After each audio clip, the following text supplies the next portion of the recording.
Γεια σε όλους και καλώς ήρθατε στο κανάλι Culture Caravan. Όπως ενδεχομένως έχετε ήδη καταλάβει από τα προηγούμενα βίντεο, από τις περιγραφές μου κάτω από αυτά, από τα social media που διαχειρίζομαι, αλλά και όσοι με γνωρίζετε προσωπικά, το να ασχολούμαι με ζητήματα της ευρύτερης περιοχής που ονομάζουμε Μέση Ανατολή, ασχέτως εάν ο τίτλος είναι ορθός ή όχι, δεν είναι απλώς ασχολία. Είναι ένα αναπόσπαστο κομμάτι του εαυτού μου. Έτσι ακριβώς και η ιστορική μνήμη και η γη είναι αναπόσπαστο κομμάτι των λαών. Όλων των λαών. Και αυτό γίνεται ακόμα περισσότερο αντιληπτό όταν αυτή η γη και αυτή η ιστορική μνήμη δυστυχώς για κάποιους λαούς υπόκειται σε συνεχείς προσπάθειες εξάλειψης, αλλά και οι λαοί που συνδέονται με αυτές σε διαρκή εξαθλίωση, κατοχή έως ακόμα και εθνοκάθαρση. Τι είναι εθνοκάθαρση, θα ρωτήσει κανείς σε αυτό εδώ το σημείο. Ο επίσημος ορισμός που χρησιμοποιεί ο ΟΗΕ μας δίνεται μέσα από την τελική έκθεση της Επιτροπής Εμπειρογνωμόνων του Οργανισμού, που συστάθηκε κατά εφαρμογή του ψηφίσματος 780 του Συμβουλίου Ασφαλείας σχετικά με τα εγκλήματα πολέμου στην πρώην Ιουγκοσλαβία. Θα έχω το έγγραφο αυτό ή το σύνδεσμο στην περιγραφή. Τώρα, σύμφωνα με αυτό το ψήφισμα του ΟΗΕ, ως εθνοκάθαρση, ορίζεται το να καταστήσει κάποιος μια περιοχή εθνικά ομογενοποιημένη, χρησιμοποιώντας μέσα όπως τη βία και το φόβο, προκειμένου να διώξει από την περιοχή εκείνους τους πληθυσμούς που ανήκουν σε μια άλλη εθνική ή θρησκευτική ομάδα. Και γιατί ξεκινάω με αυτόν τον τρόπο το πρώτο αυτό βίντεο σχετικά με το Παλαιστινιακό ζήτημα. Γιατί ίσως να έχετε ακούσει ή διαβάσει κάπου ότι αυτό ακριβώς υφίσταται ο Παλαιστινιακός λαός εδώ και δεκαετίες από το κράτος του Ισραήλ, αλλά ενδεχομένως πολλοί και πολλές από εσάς που βλέπετε αυτό εδώ το βίντεο να μην γνωρίζετε πώς φτάσαμε να μιλάμε για κάτι τόσο σοβαρό όπως είναι η εθνοκάθαρση και γενικότερα πώς φτάσαμε ως εδώ. Ας τα πιάσουμε λοιπόν τα πράγματα από την αρχή. Το πρώτο παγκόσμιο σιωνιστικό συνέδριο πραγματοποιήθηκε στις 29 με 31 Αυγούστου 1897 στη Βασιλεία της Ελβετίας με πρωτοβουλία του Θεοδωρού Χέρζλ και αποτέλεσε μια καθοριστική στιγμή για τη συγκρότηση του σιωνιστικού κινήματος. Στο συνέδριο αυτό τέθηκε ως βασικός στόχος για πρώτη φορά η δημιουργία μιας εθνικής εστίας, κάτι που δεν ορίζεται σαφώς, για τον εβραϊκό λαό στην Παλαιστίνη, τότε γνωστή ως ιστορική Παλαιστίνη, μέσω της προώθησης του επικισμού, της διεθνούς οργάνωσης των Εβραίων και της διπλωματικής υποστήριξης του σκοπού αυτού. Ο σιωνισμός μετατράπηκε εν τέλει από ιδεολογικό ρεύμα σε οργανωμένο πολιτικό κίνημα, γεγονός που έθεσε τις βάσεις για τη μετέπειτα ίδρυση του κράτους του Ισραήλ. Τι ορίζεται ο σιωνισμός, θα πείτε τώρα. Κι όχι, δεν θα μιλήσουμε για θεωρίες συνωμοσίας. Ως σιωνισμός ορίζεται το πολιτικό κίνημα που εμφανίστηκε στα τέλη του 19ου αιώνα και αποσκοπούσε στη δημιουργία εθνικής εστίας για τον εβραϊκό λαό που θα μετανάστευε από όλο τον κόσμο στην ιστορική γη της Παλαιστίνης. Σύμφωνα με τους πρώτους Εβραίους μετανάστες, αυτό το κίνημα διαμορφώθηκε ως απάντηση στον αντισημιτισμό και τις διώξεις που αντιμετώπιζαν οι Εβραίοι στην Ευρώπη, οι οποίες διώξεις επίσης ήταν μια πραγματικότητα και μια μαύρη σελίδα της παγκόσμιας ιστορίας. Όσον αφορά το σιωνισμό αλλά και άλλες έννοιες που ενδεχομένως θα αναφερθούν σε αυτό το βίντεο, θα έχω βιβλιογραφία ή link στην περιγραφή κάτω από το βίντεο και θα μπορείτε να αναζητήσετε και να διαβάσετε, να ερμηνεύσετε κι εσείς. Οι πρώτοι Εβραίοι μετανάστες στην Παλαιστίνη ονομάστηκαν Ολίμ, κάτι που σήμαινε όσοι πραγματοποιούσαν την ολίγια, δηλαδή την κυριολεκτική ή πνευματική επάνωδο, κυριολεκτική ως μετανάστευση, ενώ πνευματική υπό την έννοια της υποσχόμενης γης της επαγγελίας. Αυτό είναι λίγο πιο θρησκευτικό, την οποία γη της επαγγελίας θεωρούσαν την Παλαιστίνη. Οι πρώτοι Ολίμ των αρχών του 20ου αιώνα λοιπόν, κυρίως κατά τη διάρκεια της δεύτερης ολίγια 1904 με 1914, ήταν Εβραίοι μετανάστες που εγκαταστάθηκαν στην Οθωμανική τότε Παλαιστίνη, συμβάλλοντας καθοριστικά στη διαμόρφωση των πρώτων οργανωμένων εβραϊκών κοινοτήτων. Προέρχονταν από περιοχές της Ανατολικής Ευρώπης, κυρίως από τη Ρωσική Αυτοκρατορία και την Πολωνία, αλλά και από τις ΗΠΑ και χώρες της Δυτικής Ευρώπης. Στις χώρες καταγωγής τους αντιμετώπιζαν έντονο αντιεβραϊσμό, διώξεις και πογκρόμ, γεγονός που ενίσχυσε τη μετανάστευσή τους. Πολλοί από αυτούς ήταν επηρεασμένοι από σοσιαλιστικές ιδέες και το σιωνισμό και συμμετείχαν ενεργά στην ίδρυση αγροτικών κοινοτήτων σοσιαλιστικού χαρακτήρα, των λεγόμενων κιμπούτς, αλλά και των Μοσάβ, που ήταν μεν αγροτικές κοινότητες κοινής διαχείρισης σαν τα κιμπούτς, αλλά ιδιωτικής κτήσης. Αυτές οι αγροτικές κοινότητες όλες χρησιμεύσαν ως βάσεις για ένα μελλοντικό εβραϊκό κράτος. Ποια δύο πολύ σημαντικά προβλήματα όμως δημιουργούνται τα μέσα του 1900 και περιπλέκουν ακόμα περισσότερο την κατάσταση.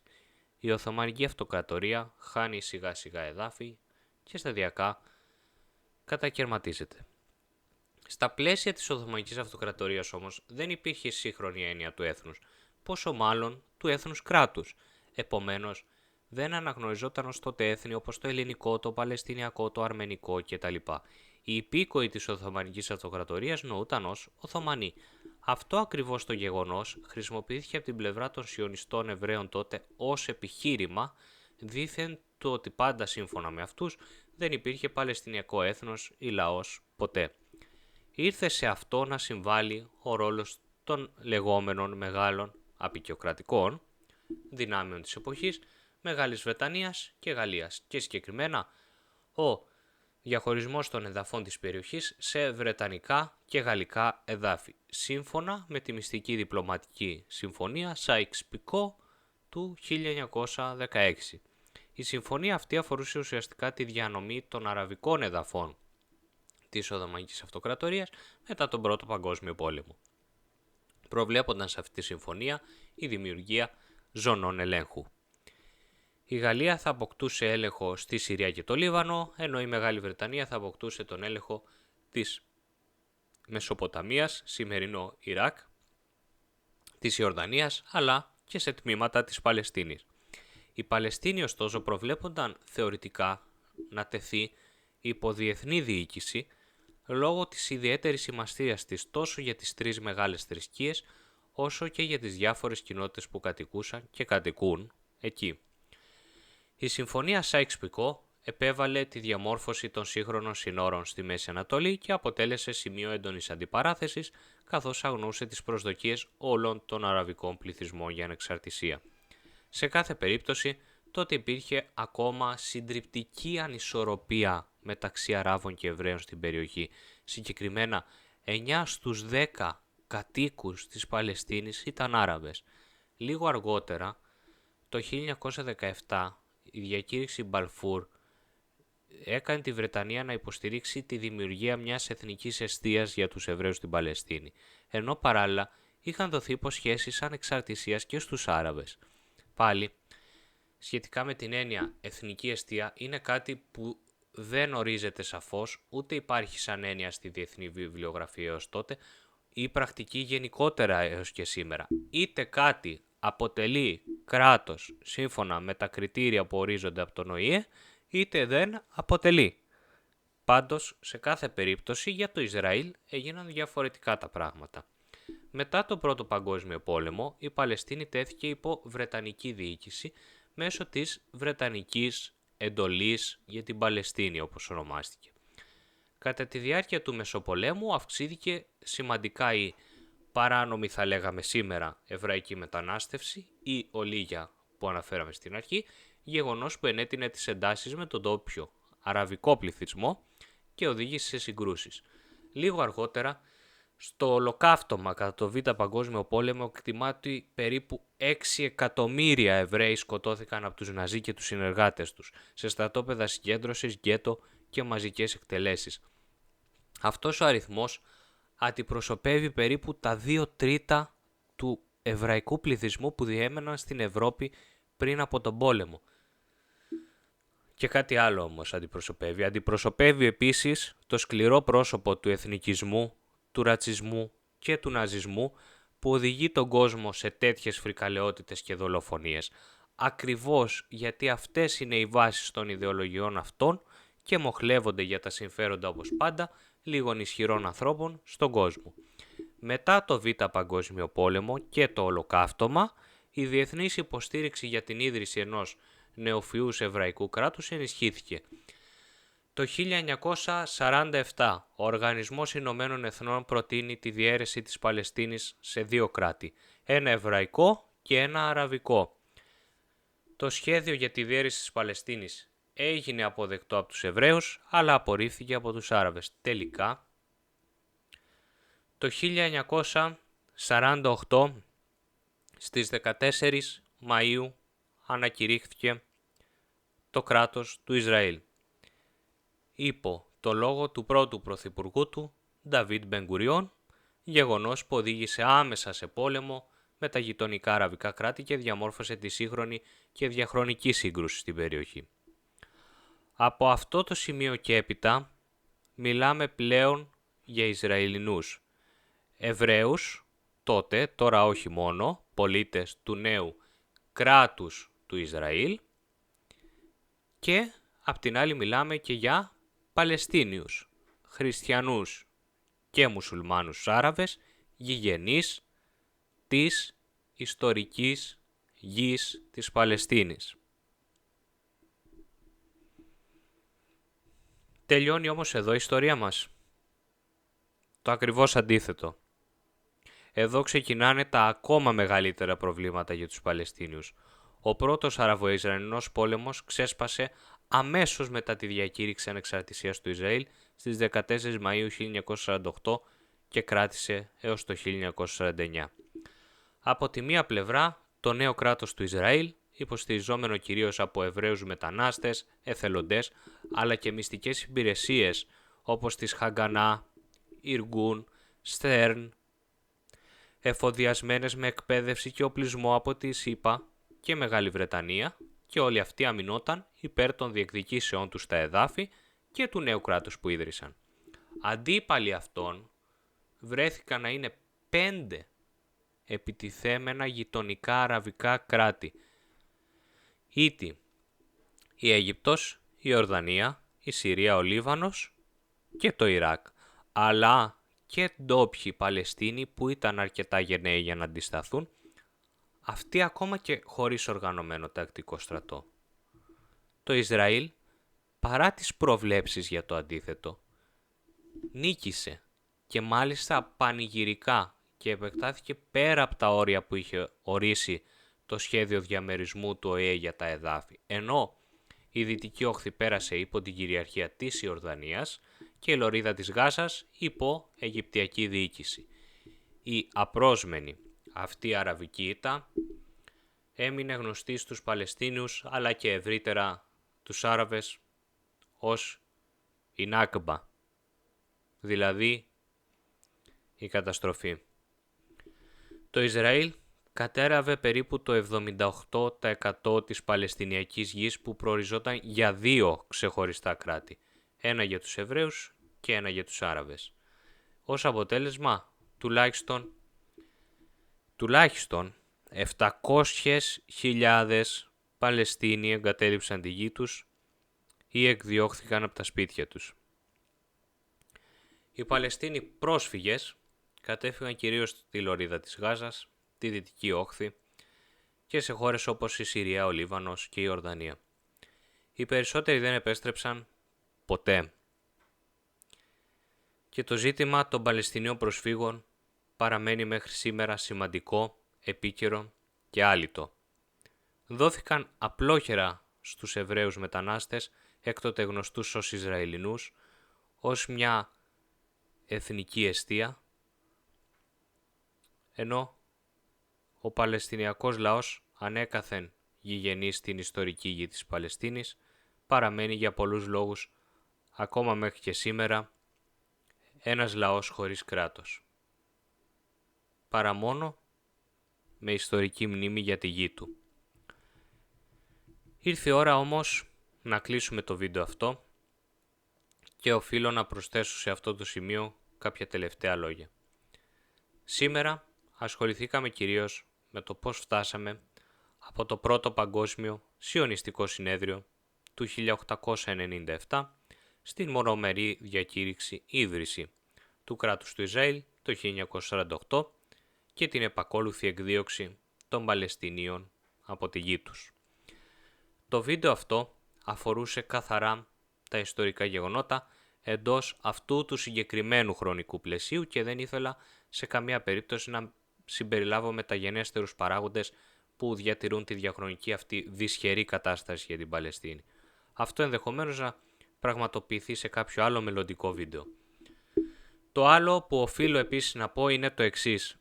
Μετά τις φρικαλές, ρατσιστικές και ναζιστικές δράσεις φιλετικής εκαθάρισης εξόντωσης των Εβραίων κατά το Ολοκαύτωμα, το λιγότερο που δικαιούταν οι άνθρωποι αυτοί που επέζησαν από όλο αυτό και οι απογονοί τους ήταν ένα νέο κράτος στο οποίο θα αισθάνονταν ασφαλείς και ο ΙΕ αλλά και οι μεγάλες δυνάμεις όφυλαν επίσης να συμβάλλουν τα μέγιστα στο να πραγματοποιηθεί αυτή η ιστορική δικαίωση για τον εβραϊκό λαό αλλά και να τον αποζημιώσουν με κάθε τρόπο. Παρόλα αυτά, ασχέτως με το ότι πράγματι δικαιούνταν ένα εβραϊκό κράτος οι Εβραίοι απανταχού της γης, ο τρόπος με τον οποίο το απέκτησαν εν τέλει αυτό το κράτος, με τη βία εξαναγκάζοντας σε διωγμό τους Παλαιστινίους από τη γη και τα σπίτια τους, πραγματοποιήθηκε με έναν τελείως απικιοκρατικό τρόπο.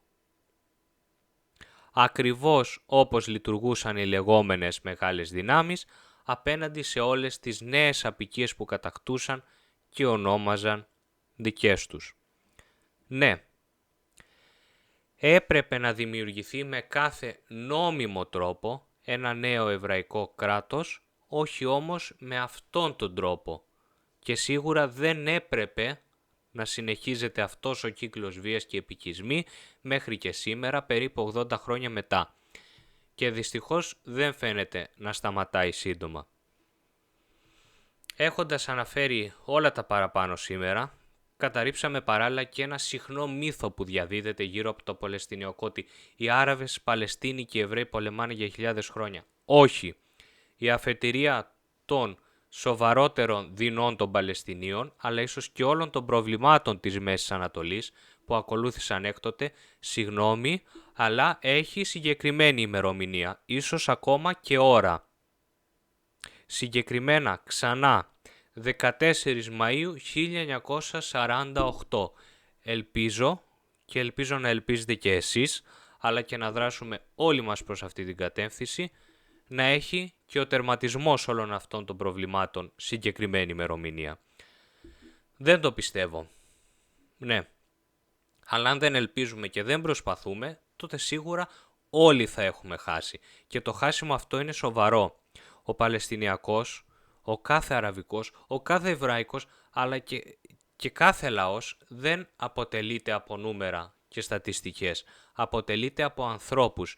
Και αν τώρα ακόμα σας φαίνονται όλα αυτά μακρινά, κανείς δεν σας εγγυάται ότι μόνιμα αυτοί οι άνθρωποι δεν θα είστε εσείς. Και γεωγραφικά αλλά και γεωπολιτικά τα γεγονότα που βλέπετε όλες και όλοι στις τηλεοράσεις αλλά και τα μέσα κοινωνικής δικτύωσης είναι απίστευτα κοντά με την Ελλάδα. Πάντως, σε κάθε περίπτωση θα το πω και θα το πω πολλές φορές ακόμα και στα επόμενα βίντεο. Αν με ρωτάτε αυτό το χαζό και ανούσιο με ποιον είμαι, σας απαντάω υπεύθυνα ότι είμαι με τον Παλαιστινιακό λαό. Όχι γιατί είναι μόδα, όχι γιατί είναι ιδεολογία, όχι γιατί μοιάζει σωστό, αλλά γιατί σκεφτείτε λίγο, αν δεν είμαστε σαν άνθρωποι πρώτα απ' όλα με το να τερματιστούν τα δεινά του Παλαιστινιακού λαού, τότε δεν σας τρομάζει και μόνο η σκέψη της εναλλακτικής απάντησης ποια είναι η άλλη πλευρά που θα μπορούσαμε να είμαστε. Σας αφήνω να το σκεφτείτε. Και μέχρι το επόμενο βίντεο να είστε όλες και όλοι καλά και με την ανθρώπινη πλευρά της ιστορίας. Γιατί δυστυχώς έχουμε ζήσει και ζούμε ακόμα την απάνθρωπη πλευρά της. Και τουλάχιστον, αν μη τι άλλο, ας μην είναι κάτι που επιλέγουμε συνειδητά. Ευχαριστώ για το χρόνο σας. Να είστε καλά.